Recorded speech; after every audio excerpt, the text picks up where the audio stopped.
Buenas tardes, somos Laura Sánchez y Nelson Vargas, estudiantes de Administración de Empresas en el curso de Ética Profesional con el profesor Humberto Correa Bonilla. Vamos a hablar algunos minutos de las principales causas de la pobreza en Colombia. Es un tema largo y objeto de debate y controversia. 3 minutos son muy poco tiempo, pero hablaremos de las dos principales causas. Podemos comenzar con lo que la CEPAL considera. Oye, ¿y qué es la CEPAL? Creo que es muy importante mencionar qué es. Claro que sí, es la Comisión Económica para América Latina y el Caribe. Es un organismo de las Naciones Unidas que, entre muchas actividades, promueve el desarrollo económico y social de la región. Entiendo. Pero volviendo al tema de las causas de la pobreza, como te mencionaba, hay muchos estudios como los de la CEPAL y además en Colombia del DANE, que es el Departamento Nacional de Estadística, ha medido el índice de la pobreza multidimensional. Porque déjame decirte que ser pobre no es solo no tener los recursos mínimos para satisfacer las necesidades mínimas para tener una vida digna o recibir ingresos inferiores a 1.5 dólares diarios. Eso es un concepto equivocado. ¿Pero por qué? ¿Luego no es pobre el que gana poco? Sí, en parte, pero no es solamente ese el factor a medir. El índice de pobreza multidimensional cuenta 5 índices que tienen 15 indicadores en total. Es un tema de alguna manera relacionado con el bienestar de las personas y de su entorno, de poder progresar económica y socialmente. Uy, ¿y sabes qué analiza? Claro que sí. Analiza temas como la educación, la salud, el trabajo y la seguridad social. También la vivienda, el entorno, redes y cohesión social. Es una metodología que muchos países implementaron. Le facilita la toma de decisiones y asignación de recursos en sus presupuestos. También permite comparar las cifras estadísticas de pobreza entre diferentes países. Oh, ya veo. ¿Y la CEPAL qué dice? Bueno, la CEPAL hizo hace algunos años un estudio muy bueno y menciona muchos factores, pero podemos mencionar algunos, como por ejemplo tenemos la falta de educación, el mal manejo de los recursos, la inequidad, tema como el conflicto armado, nuestra cultura informal, el poder de los grupos económicos, la corrupción, el manejo de la información en los medios de comunicación. Por ejemplo, ¿has visto a un congresista defendiendo en estos días una posición en la que dice que de desigualdad nadie se muere? Sí, claro, ¿Y estás de acuerdo con él? pues claro. La desigualdad es algo de lo que nadie se ha muerto. La desigualdad es el resultado de la natural evolución de la economía. Todos los países son desiguales. ¿Por qué no debemos tener desigualdad? No somos los culpables. Tienes razón en que en todos los países hay desigualdad, pero desigualdad y la pobreza asociada para muchas personas en nuestro país hace que pasen muchas dificultades, incluso hasta mueren. ¿Lo sabías? Sí, pero eso no es mi culpa. Yo no soy culpable de eso. Yo no le quito nada a nadie y yo tampoco les causé la muerte. Yo tengo que crecer en mi vida y hacerlo mejor por mí y por mi familia. Si tengo éxito, no me siento culpable o le estoy quitando nada a nadie. Es el fruto de mi esfuerzo. Quien no tenga éxito es responsable por su propio fracaso. Entiendo tu posición, no la comparto.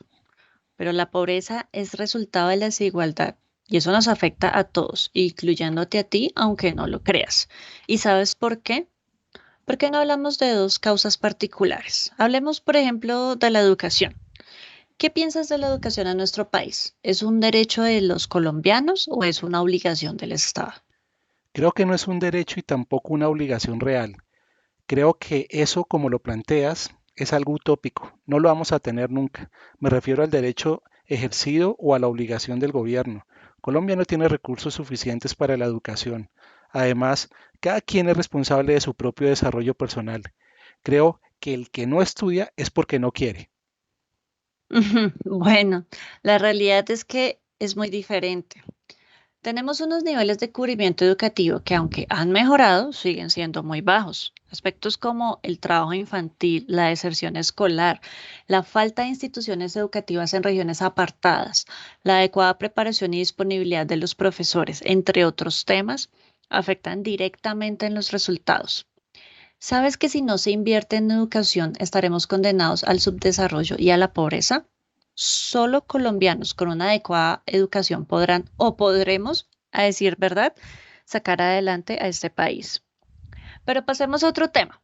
Hablemos de la corrupción. ¿Qué opinas de la corrupción en Colombia? Pues que eso a mí no me afecta. Eso es algo que solo se presenta en los delincuentes de cuello blanco que salen en los noticieros. Y yo no conozco ni a uno solo de ellos. Entonces, no me afecta. Bueno, quiero decirte que sí te afecta y mucho. Sabes que en Colombia, de acuerdo a la Contraloría General de la Nación, se perdieron más de 50 billones en corrupción en el 2021.